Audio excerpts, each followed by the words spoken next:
더불어민주당이 어제 공동상임선대위원장으로 30대 조동현 교수를 영입한 데 이어서 오늘은 2030 세대 청년 과학인재 4명을 추가로 영입하면서 청년 영입에 속도를 내고 있습니다. 반면 영상으로 보셨습니다만 국민의힘에서는 윤석열 후보, 이준석 대표 간의 갈등이 계속 이어지면서 당 내용도 깊어지고 있습니다. 정치권 이슈를 최창렬 용인대 교수와 자세히 짚어보겠습니다. 어서 오십시오. 네, 안녕하세요. 안녕하세요. 대선에 100일도 남지 않았는데 당 대선 후보와 당 대표가 갈등을 겪고 있는 저런 상황, 사상 초유일이라고 합니다. 지금 국민의힘 상황을 어떻게 진단하세요? 윤석열 후보가 국민의힘의 이제 대선 후보로 선출된 날이 11월 5일이었거든요. 네.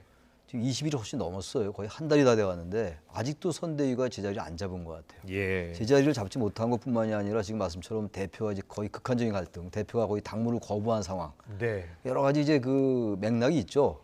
윤 후보가 이제 당에 입당할 때부터 이른바 기습 입당, 그때부터 패식 논란이 있었고, 윤 후보와 이 대표 간의 여러 가지 갈등도 있었고요. 그런 맥락이 있었는데 최근에 이제 뭐 한두 가지 사건은 불거진 건 있죠. 네. 충청 방문하는데 언론 보고 알았다, 이 대표가. 패식 그렇죠. 논란이다. 예. 그래서 이수정 교수를 영입하는 걸 반대했는데 또 그걸 이제 했다라는 이런 게 있지만 기본적으로 어쨌든 대표와 후보 간의 이 권력 다툼의 성격을 가졌다고 봐요. 그리고 선대위 구성이나 당무는 사실 후보가 선출되면 후보가 다 갖게 돼 있는데 예. 과거의 당대표 이명박 박근혜 후보 때 당대표가 강재서 황우려 대표였는데 근데 그분들은 존재도 별로 없었거든요. 네. 이 대표는 상당히 자기 존재감을 드러내는 거예요.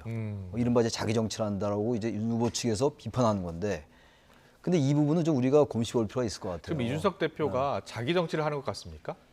좀 뭐 그런 면이 전혀 없다고 보지는 않는데 아무리 당 대표가 이제 당무조차도 우선권을 후보가 갖는다 하더라도 네.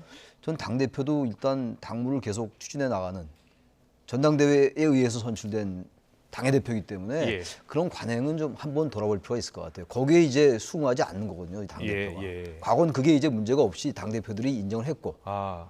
이번에 이제 이 이준석 대표는 자신이 뭔가 대선 이후에도 자신의 여러 가지 정치를 생각하다 보니까 이런 일이 벌어진 것 같아요. 네. 그래서 윤 후보도 윤 후보 측대로 후보 우선인데 왜 당 대표가 저렇게 나서는가라는 그런 비판이 있고. 후보 측에서는 이제 2030이 중요한데 왜 2030의 표심보다는 자꾸 측근들만 챙기는가라는 비판이 이 대표 측에서 있는 거고. 네. 양쪽의 말이 다 일리가 있습니다만 일단 유권자들이 보기에는 권력 다툼으로밖에 안 보이거든요. 유권자들 눈에는 권력 다툼으로 네. 보인다. 예. 당연하겠죠. 그게. 새로운 뭐 정책 비전 이런 그런 게 게 별로 보이지 않고. 안 보이잖아요. 예. 그리고 지금 윤 후보가 선출된 직후에 이른바 컨벤션 효과가 상당했잖아요. 거의 다 날려버렸어요. 네. 그건 무슨 책임입니까? 이런 저거? 갈등이 계속되면 지지율에도 변화가 생길 것으로 저는 보세요? 이런 갈등이 계속된다는 전제, 예. 국민의힘의 갈등이 계속된다면 이재명 후보 측에서는 골든 크로스가 이번 주나 다음 주 초에 일어날 수 있다. 그렇게 보고 있군요. 그리고 만약 그 윤 후보 측에서 볼 때는 그건 이제 데드 크로스가 되겠죠. 네. 그 지지율이라는 건 언제나 변할 수 있어요. 민심은 언제든지 아, 변하죠. 그럼요. 예. 네. 알겠습니다. 당대표의 자명이 이틀째 계속되는데 과연 윤석열 후보는 어떤 말을 했을까요? 이준석 패싱에 대한 질문을 기자들이 던졌습니다. 여기에 대해서 이렇게 답했습니다. 듣고 오겠습니다.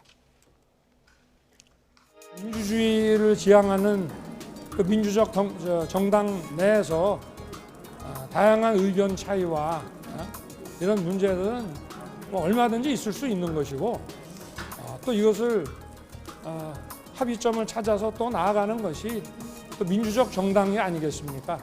일사불란한 그런 지휘 명령 체계가 있다면은 그게 어디 민주적 정당이라고 할 수 있겠습니까? 후보님께서 네. 직접적으로 연락을 취해 보시는 거 있으신가요? 글쎄 어제 제가 그 얘기를 듣기로는 뭐 본인 휴대폰을 다 꺼놓고 있다고 했기 때문에 그렇게 뭐 무리하게 해서 막 연락을 하는 것보다 부산에 있다고 하니까 좀 생각도 정리하고 이렇게 해서 다시 당무에 복귀하게 되면 얼마든지. 네. 선대에 이런 갈등이 나타나고 이준석 대표가 사실상 당무를 거부하고 있는 상황인데 후보 입장에서 윤석열 후보 입장에서 저렇게 말하는 것에 대해서는 어떻게 평가하세요?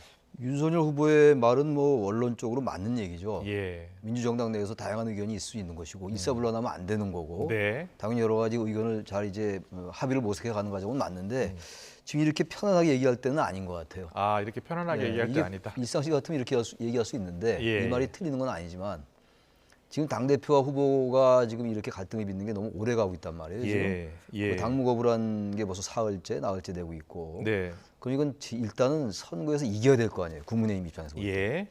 이기기 위해서는 후보가 더 아쉬운 거거든요. 그러니까 후보로서는 여러 가지 아쉬운 게 있을 거예요. 네. 아까 제가 말씀드린 그런 측면에서. 그러나 이건 좀 후보가 좀 포용력을 발휘할 필요가 있을 것 같고 이 대표도 마찬가지예요. 이 대표도 이게 모든 일이 발생하게 되면 양쪽에 잘못이 다 있는 거거든요. 소통의 문제도 있을 것이고 또 충청 방문하는데 언론 보고 알았다고 그러지만 지금 권성동 사무총장 얘기는 충분히 얘기했다라는 거 아니에요? 네. 그 자신들끼리 그 양쪽의 그 해석이 다른 거거든요. 이 정치적 갈등은 거기서 출발해요, 사실. 근데 기자들이 지금 기자들의 일문일답 잠깐 네. 전해 드렸잖아요. 그런데 추가 질문이 있었답니다. 네. 그래서 지금 이준석 대표가 당무 거부하는 것 아니냐라는 질문에 윤석열 후보가 당무 거부가 아니라 지금 민심을 알아보기 위해서 지역을 돌고 있다. 그렇게 알고 있다. 이렇게 답했답니다. 그 답에 대해서는 그건 제가 볼 때 너무 무성의한 답변이에요.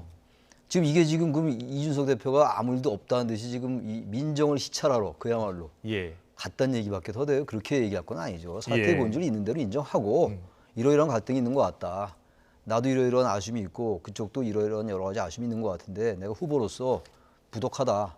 내가 최선을 다하겠다. 빨리 갈등을 풀겠다. 이렇게 얘기를 해야 되지. 예. 바란스로 나갔다 이렇게 얘기해버리면 그건 완전히 이 사안을 별거 아닌 일로 치부해버리는 게 돼버리잖아요. 그렇군요. 네, 그건 좀 적절한 발언은 아닌 것 같은데요. 그런데 제가 이준석 대표가 오늘 부산에 나타났잖아요. 네. 장재현 의원 사무실도 가고. 그런데 알고 보니 전날 정의화 전 국회의장을 만났더라고요. 근데 정의화 전 국회의장 말로는 후보 중심으로 힘을 모아야 한다라고 이야기했고 후보가 정치 경험이 많지 않으니까 이해하면서 노력해라라고 조언을 했다고 합니다. 자, 이준석 대표가 정의화 전 의장을 왜 만났을까요? 그래서 정의화 의장이 지난번에 이제 최재형 감사원장 편에 섰었죠. 그랬죠. 지난번 예, 얼마 안 된 예. 일이라서 큰 의미는 없는 거긴 합니다만 그래도 어쨌든 당의 원로고 국회의장도 했고 그러니까 아마 이제 그런 여러 가지 상을 좀 뭐 상의도 할 겸 예, 지금 저희 예. 취재 기자가 물어봤거든요. 그랬더니 이렇게 SNS로 답을 예. 했습니다. 예. 이준석 대표도 좀 이제 자신의 불만이 있다 하더라도 좀 숙일 필요가 있어요. 이 대표 입장에서 볼 때 윤 후보에 대한 소남이 있고 너무 윤 후보가 자신의 측근 위주로 정치를 하는 것 같다고 하더라도 정우혜 전 의장의 네. 조언에 대해서는 어떻게 보세요? 후보가 정치 경험이 많지 않으니까 이해하면서 좀 글쎄요, 제가 노력해라. 이제 그 말씀을 드리려 하는 건데 예. 일리가 있는 말이에요. 지금 이 대표보다는 윤 후보가 나이는 많지만 정치 경험이 없잖아요, 사실상. 그러니까 정치라는 게 여러 가지 갈등이 아주 그냥 거기 완전히 갈등의 도가니 속에서 뭔가를 이렇게 해결해 나가는 작업이잖아요. 네. 근데 검찰에 있을 땐 그런 일이 별로 필요 없었잖아요. 더구나 검찰총장 같은 건 검사 동일체 원칙도 있는 거고. 네. 이준석 대표도 여러 가지 아쉬움이 있다 하더라도 당 대표가 또 이게 모든 게 과유불급이라고 처음에 이 대표를 이해하다가도 이 행동이 오래 가면은 이 대표가 더 비난을 받을 수가 있어요. 아. 지금 선거 국면이고 지금 건곤일척의 싸움이 지금 벌어지고 있는데 예. 대표가 너무하는구나. 아무리 대표를 이해하려 해도 이런 생각이 이런 비판이 있을 수가 있기 때문에 네네. 당 대표도 이제 일찜에서 올라와서 자기 얘기를 한 다음에 봉합해 나가야 돼요. 그런 의미에서 정의화 전 의장의 말이 일리가 있죠. 앞서 국민의힘 대변인 임승호 대변인 말로는 지금 또 순천으로 갔다고 하더라고요. 부산에서 순천으로 갔다고 네. 합니다. 정우혜 전 의장은 곧 상경할 것이다 이렇게 예상을 했는데 좀 더 길어질 것 같습니다. 글쎄요, 순천까지 갔다는 걸로 봐서는 뭐 오늘 내일 귀경은 안 한다는 얘기네요. 그러니까요. 과거에 민자당 합당하고 난 다음에 김영삼 대표 시절에 네. 3당 합당 그 1991년 그 예. 옛날 얘기예요. 근데 민정계 민주계 공화계가 얼마나 싸웠어요. 민주자당 내에서 한지원 네. 세 가족 그래가지고 네. 그때 김영삼 대표가 당무 거부하고 내려왔었잖아요. 마산에 아. 올라와가지고 결국은 장악하고 이제 나중에 최종적으로 대통령까지 됐는데 예. 그다음에 2016년도 아까도 화면에 그랬죠. 나오던데 예. 김무성 대표가 뭐 옥세가지고 근데 지금 이준석 대표는 옥세가 없어요. 그때 이제 당 대표 공천권을 가지고 있었고 예. 김무성 대표가 당시 대표가 이건 지금 그렇지 않단 말이에요. 이 상황은. 네. 근데 아무튼 그런 것들이 떠오르는데 적당히 빨리 하고 자신의 이미지 메시지를 충분히 전했으면 올라와야 돼요. 알겠습니다. 그런데 오늘 이준석 대표가 부산에 있는 장제원 의원 사무실을 찾았습니다. 네. 그리고 장제원 의원 사무실에 찾아가서 사진까지 찍었어요. 근데 장제원 의원은 없었습니다. 네. 그러니까 장제원 의원이 없는 상황에서 왜 그 사무실에 갔을까? 저는 그 강력한 메시지인 것 같아요. 어떤 메시지죠? 지금 이제 윤석열 후보 옆에 장제원 의원이 많은 좋게 말하면 조언. 예. 이 대표 측에서는 조언이 아니라 이제 자꾸 뭔가를 영향력을 많이 행사한다라고 비판하고 있단 말이에요. 네. 그러니까 지금 이 여러 가지 갈등에 상당히 그 중심 인물일 수 있어요. 장제원 의원이. 그러니까 장제원 의원이 없을 때 거길 기습 방문을 해가지고 예. 뭔가 항의, 강력한 비판 그런 메시지를 전달한 거라고 저는 생각해요. 그렇죠? 예. 거기 갈 이유가 없잖아요. 그리고 좋아하지도 않는 사무실 왜 갑니까? 일부러 간 거라고 봐야 되겠죠. 이준석 대표가 네. 정치를 아주 강하게 하는 거라고 저는 생각해요. 네. 아주 그 정치행위다. 정치행위다. 아, 저 그렇게 봅니다. 일반으로는 잘 안 가잖아요. 가기 네. 싫은데 왜 갑니까? 예. 일부러 갔잖아요. 그런데요, 최근에 이렇게 윤석열 후보 측과 그리고 이준석 대표 간의 갈등에서 어떻게 보면 갈등을 조장했던 인물 가운데 한 명이 바로 윤석열 측 핵심 관계자 윤핵관이라는 사람 때문이거든요. 이 윤핵관에 대해서 윤 후보와 아주 가까운 사이죠. 권선동 사무총장은 뭐라고 했는지 자, 인터뷰 내용을 듣고서 다시 이야기 나누겠습니다. 윤석열 측 핵심 관계자가 누군가요? 저 아닙니까? 사무총장이 저죠. 제가 그러지 않은데 어떻게 이런 말이 나오겠어요? 저도 그 사람이 누군지는 저는 모르는데 굉장히 부적절하다고 보고 있고 청년과 사회적 약자를 영입하기 위한 노력하는 건 사실이에요. 그렇지만 그분들을 영입한다고 해서 총괄 선대위원장 자리를 없앤다는 발상은 어느 누구도 해본 적이 없고요. 그 자리는 항상 비워두고 김종인 위원장을 모시려는 노력은 계속 하고 있고 비어있다. 선거판에는 뭐 자기가 핵심이다. 자기가 모든 걸 자주주장한다고 떠드는 사람들이 너무 많잖아요. 그죠? 저도 전혀 모르는 것이 계속해서 나와요. 그러니까 계속해서 후보로 밝혀졌거든요. 네, 권순호 사무총장 이야기 어떻게 들으셨어요? 김종인 전 비대위원장 자리 아직 비어 있다 이렇게 이야기하네요. 예. 뭐 그렇게 얘기를 해야죠. 지금 뭐 이제 총괄선대위원장 자리 없애겠다고 얘기할 수는 없는 건데 예. 현재 단계에서는 사실상 없애고 갈 생각이 있는 것 같아요. 김병준 위원장 얘기를 들어봐도 그렇고 그러나 이 선거라는 게 또 어떻게 될지 모르는 거니까 예. 얼마든지 상황 변동이 있을 수가 있을 거예요. 예. 근데 이 윤핵관, 예. 윤석열 후보의 핵심 관계자라는 거 이건 꼭 무슨 권순도 사무총장이 아니더라도 네. 다른 사람들이 얘기하는 것도 그렇게 얘기할 수도 있어요. 기자가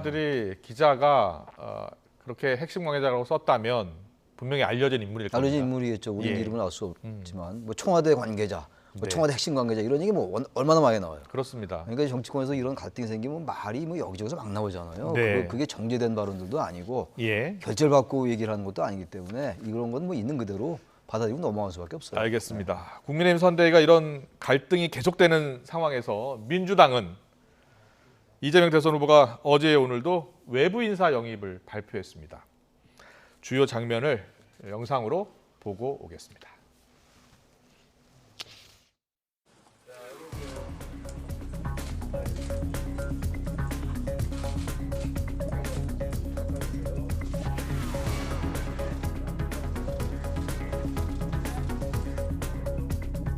가까이 오세요. 네. 자, 왼쪽. 앞으로 인사드리겠습니다.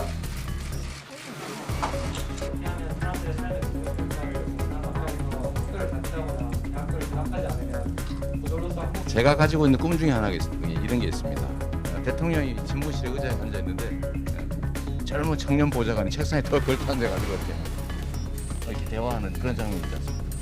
저는 나름대로 누구보다도 어떤 정치인보다도 청년들과 가까이 지내려고 노력했고 또 많이 듣고 있고 또 그들의 애환을 많이 이해한다고 생각했는데 어느 순간에 갑자기 아님을 깨달았습니다.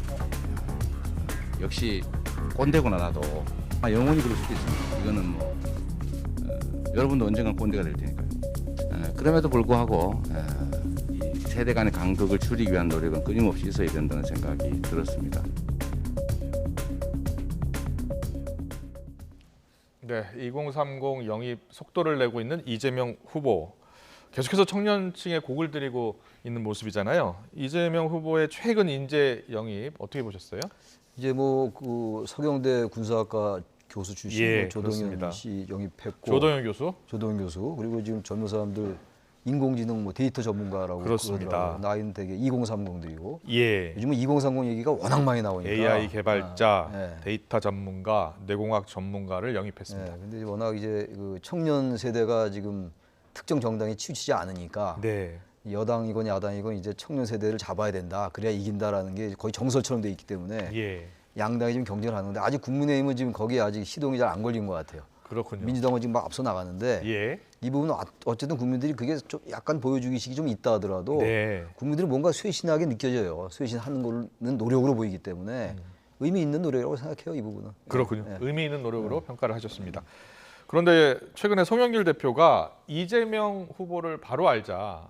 그래서 이재명 바로 알기 캠페인을 하고 있는데 여기에 대해서 좀 논란이 있는 것 같아요. 네. 정의당에서는 충성 경쟁하는 것 아니냐라고 비판하고 있는데 교수님께서는 어떻게 보셨어요? 저는 이재명 후보에 관련된 책을 이제 홍보하는 과정에서 나온 것 같아요. 네. 송영길 대표가 책을 들고 이렇게 이제 사진도 찍고 이랬던데 네.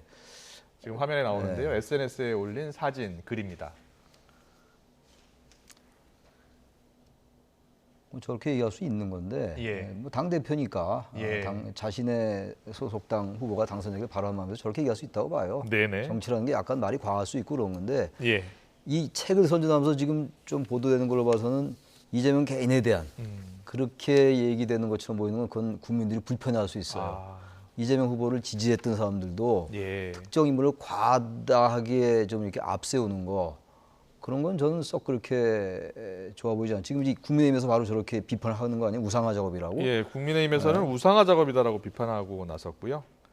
앞서 말씀드린 대로 정의당은 집권 여당이 정치인 개인에 대해서 숭배하고 찬양하고 이런 걸 공모하는 건 제안은 좀 충성 경쟁이다. 그러니까 이게 비판하고 나서 제가 아까 과유불급이라는 말씀을 제가 네. 드렸잖아요. 모든 것이 어쨌든 과하면 안 좋아요. 예. 이재명 후보에 대한 여러 가지 좋은 의미의 선전, 홍보, 정책 이런 거 다 좋은데 네. 특정인의 개인의 인간성, 뭐 자라온 과정 이런 거에서 지나치 인간 자체를 자꾸만 이렇게 높이 평가하는 거. 폄하가 안 좋지만 폄하도 안 좋지만 폄하의 반대말 우상화하는 거. 예. 이런 거 다 불편한 거거든요. 지나치게 남을 깎아내리는 것도 우리가 대단히 싫어하는 거나 마찬가지로 네. 과하게 그 사람을 어떤 뭐 정책이나 이런 걸로 얘기하는 게 아니라 인간 자체를 무슨 책을 해서 많이 읽어라 이렇게 얘기하는 건 그건 과거 박정희 시대 때나 있었던 일 아니에요? 그건 그게 썩 좋아 보이진 않습니다. 그렇군요. 알겠습니다. 과유불급이다. 네, 그렇습니다. 알겠습니다. 그런데 민주당이 오늘부터 권리당원 게시판을 잠정 폐쇄했다고 하거든요. 그 폐쇄한 이유를 들어보니까 이재명 후보와 이낙연 전 대표 지지들 간에 갈등이 너무 커지고 있어서 일단 폐쇄하겠다라고 했나 봐요.